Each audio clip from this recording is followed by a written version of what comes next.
I didn't think it could happen to me. I mean, I'm strong.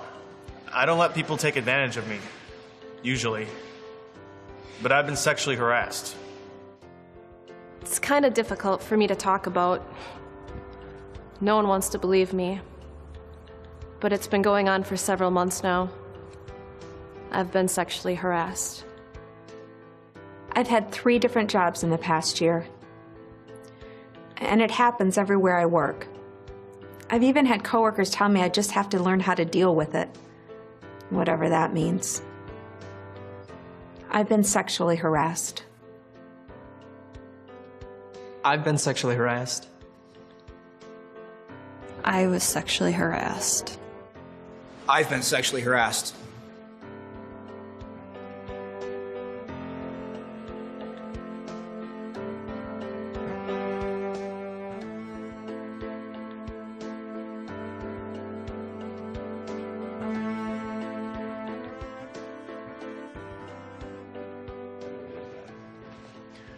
Different people, different organizations, different situations, but all with something in common. They've all been victims of sexual harassment.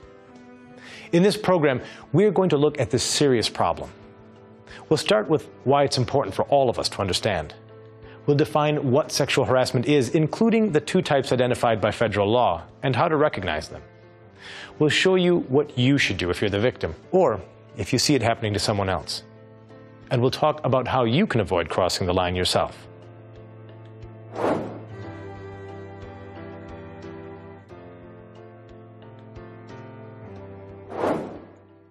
When you heard you were going to take part in sexual harassment training, what did you think? That it's not a big deal, a waste of your time, that sort of stuff doesn't happen where you work. So why are we taking the time now to talk about it? Whether you think so or not, sexual harassment is a big deal for employees and employers, no matter what the industry, in organizations big and small.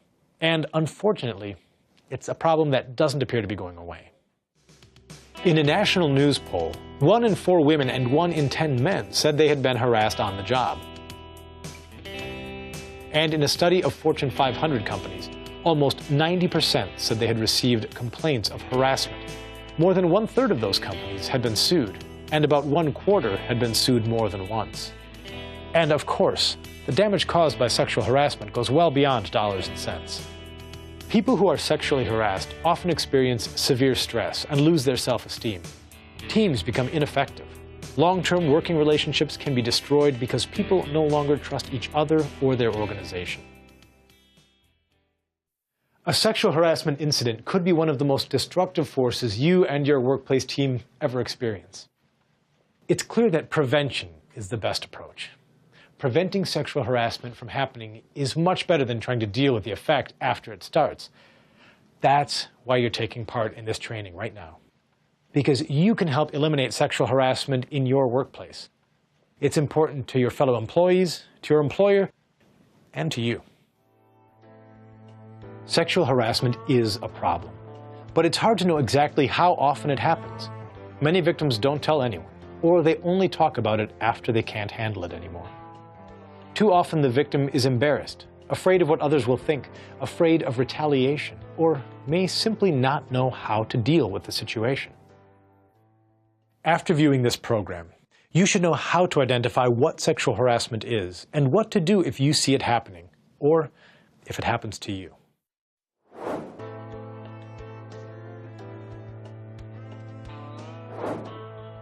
So what exactly is sexual harassment?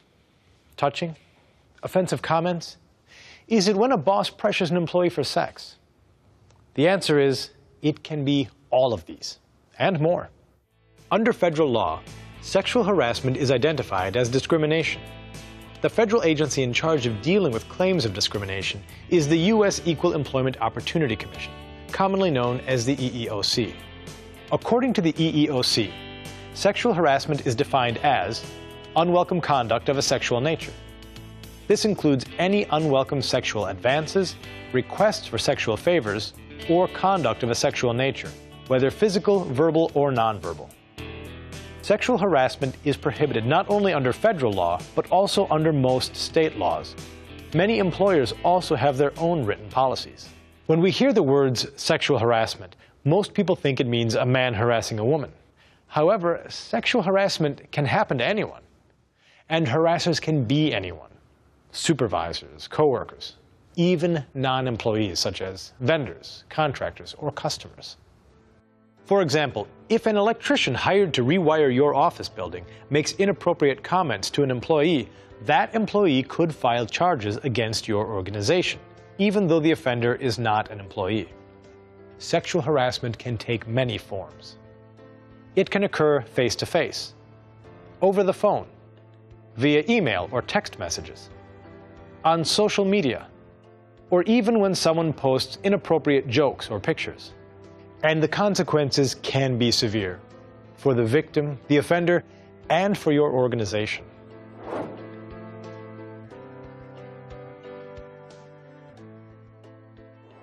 If every case of sexual harassment was obvious to everyone, it would be much easier to prevent.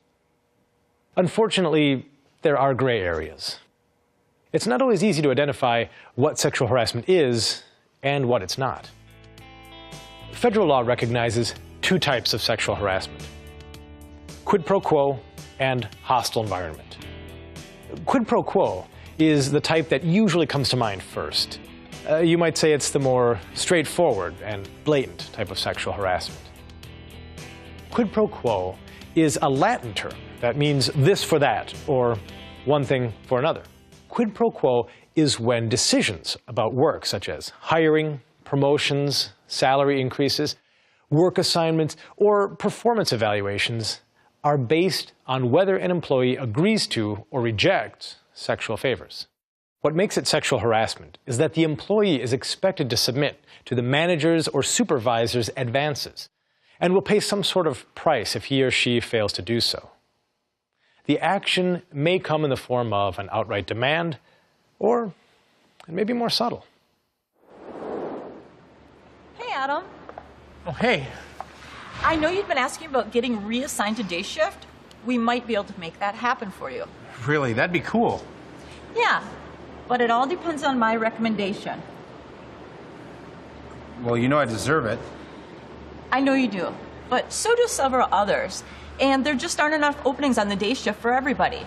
It's going to come down to who wants it the most. And Adam, I'd like that to be you. This is a classic example of quid pro quo sexual harassment. A supervisor using his or her position as leverage to promise a subordinate an opportunity for a pay raise or an advancement in exchange for sexual favors. Other examples include demoting someone or forcing them to relocate because they refuse to go on dates, or firing someone because they ended a relationship. The other kind of sexual harassment is called hostile environment. Hostile environment refers to a work environment that has become hostile or threatening, usually because of repeated unwelcome behaviors that have a sexual focus. And it's not limited to supervisor-employee relationships. There's this guy I work with, Tyler. He just won't take no for an answer. At first, I thought he was a nice guy, just totally not my type. But he will not stop asking me out on dates. I know I'm not really smooth. Sometimes when I talk to attractive women, like Amanda, I get really nervous. Tyler asked me out 6 or 7 times. I came up with some excuse each time of why it wouldn't work, but he just kept asking. Eventually, I told him that I'm just not interested in dating him. That's when he started making suggestive comments and sending creepy emails to me. I've asked Amanda out 6 or 7 times, and she always has some lame excuse, but I'm not going to give up. My dad told me he asked my mom 12 times before she agreed to go to their high school prom with him. So I know I have to hang in there. In the situation you just saw, no single thing that Tyler did would likely be considered unlawful. However, the combined effect of repeated incidents can cause problems. In most cases, a hostile environment arises from continuous behavior, not a one-time incident. However, If it's severe enough, a single incident can be unlawful harassment, especially if it involves unwanted physical contact, such as aggressive groping. Even if a single incident is not severe enough to break the law, it could violate your employer's policy, and your employer can discipline or fire an employee for that behavior. The types of sexual harassment which create a hostile environment come in many forms. The behaviors can be categorized as physical, verbal, and nonverbal. Physical behaviors that can create a hostile environment are when someone touches someone else at inappropriate times or in inappropriate ways. Physical behaviors include giving unwelcomed hugs, unwanted kissing or fondling, or putting an arm around someone you only know professionally. A verbal behavior is when someone uses words, either spoken or written, to make unwelcome comments of a sexual nature.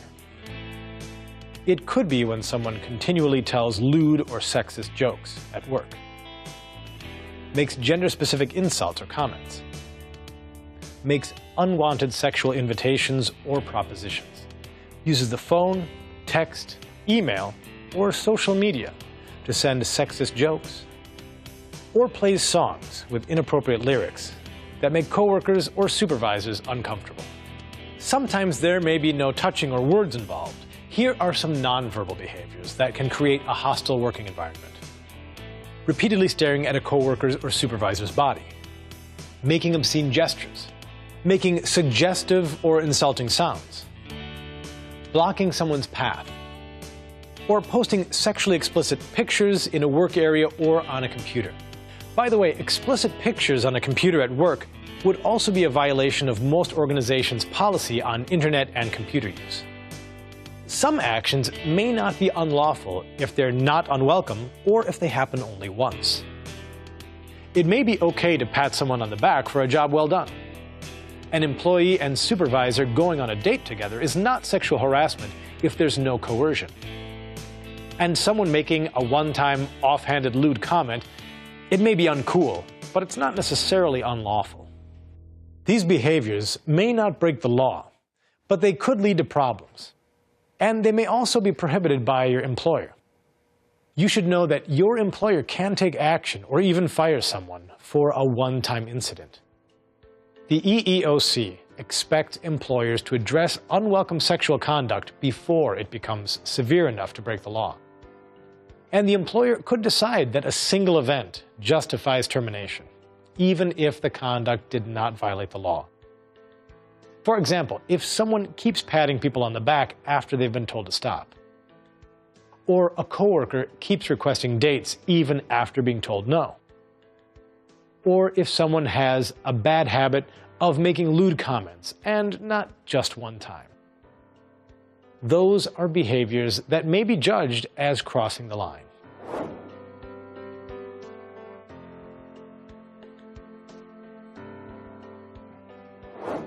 Knowing how to deal with sexual harassment is not always obvious. If you feel you may be the victim of sexual harassment, or you think it may be happening to a coworker, do you know what to do? First of all, think about whether the questionable behavior could be sexual harassment or might violate your employer's policy. Here are some questions you can ask yourself. Is the behavior unwelcome? Does the behavior make your job unpleasant? Are the behaviors of a sexual nature? Do you have to tolerate that type of conduct to keep your job? If the answers are yes, it is very likely that you are experiencing sexual harassment. Even if the behavior was just an offhanded comment, any unwelcome conduct of a sexual nature may violate your employer's policy. So, what's next? What steps should you take if you feel you are being sexually harassed? Start by confronting the harasser. In some cases, it's possible that this person doesn't realize the conduct is unwelcome, and letting him or her know that the behavior should stop is a key first step. Make direct statements, and name the behavior. Whatever the person has done, say it and be specific. Be serious, straightforward, and blunt.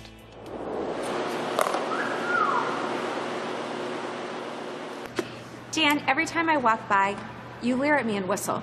Next, demand that the harassment stop. I want it to stop, and I want it to stop now. Come on, lighten up. I am just goofing around. Don't respond to the excuses. His behavior is the issue. Say what you have to say, and if he persists, say it again. I wanted to stop, and I wanted to stop now.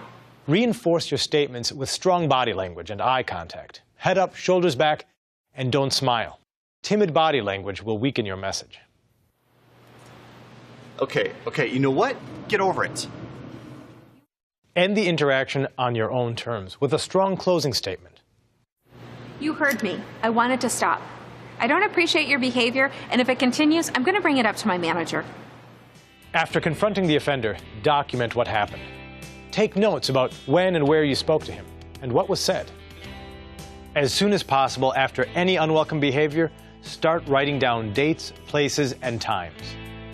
Keep any incriminating emails, written messages, or voicemail messages.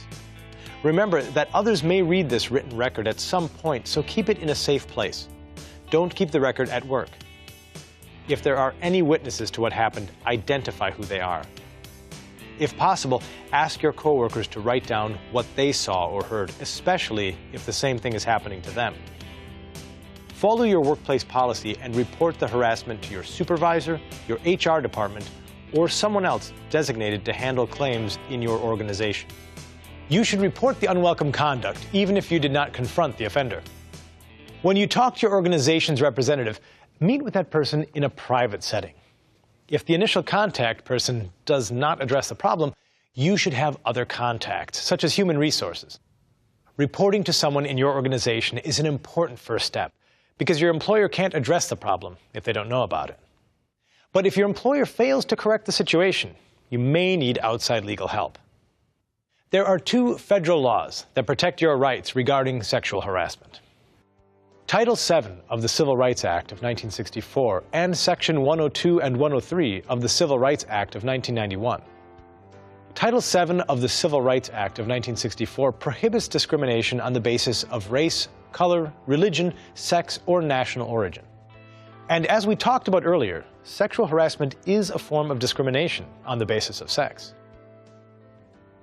The Civil Rights Act of 1991 amended Title VII to provide jury trials on discrimination claims and introduced the possibility of emotional distress damages. And just to clarify, even though the 2 laws relate specifically to companies and organizations with 15 or more people, that does not mean smaller companies are exempt from lawsuits, because state laws may still apply. Most states have their own versions of laws that condemn discrimination, including sexual harassment. And those state laws may even be stricter than federal law.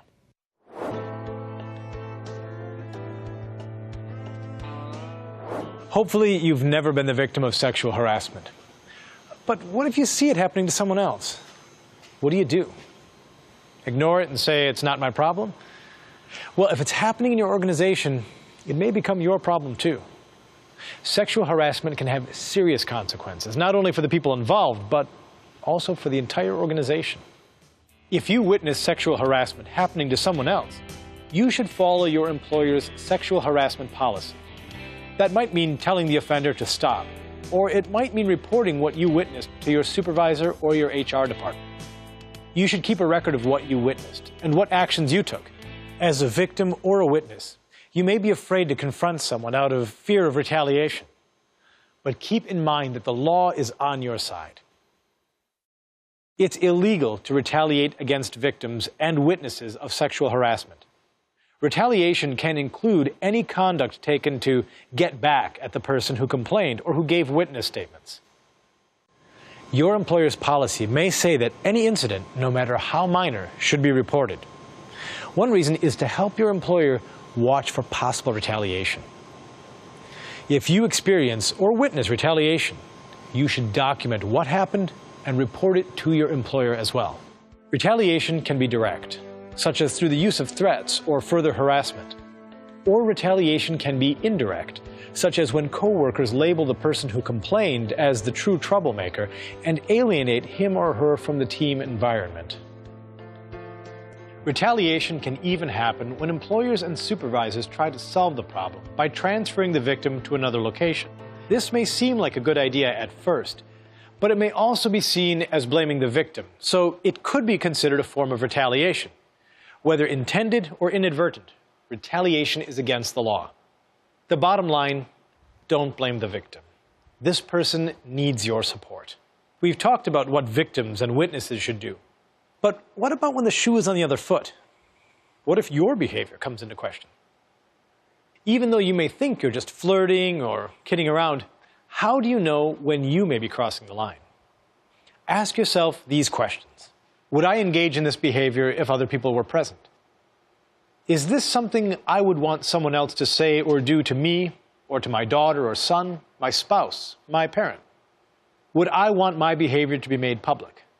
If the answer to any of these questions is no, or more importantly, if you are asked to stop, then you need to stop. Not only is your behavior inappropriate, you may be putting your job and your organization at risk.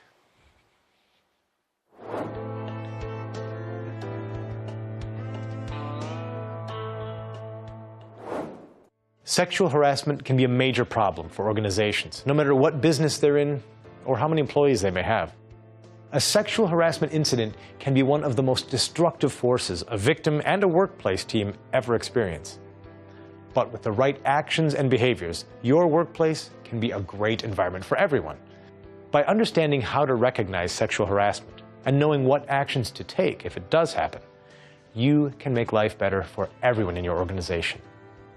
Anyone can be a victim or a perpetrator of sexual harassment, but everyone can help solve or prevent the problem.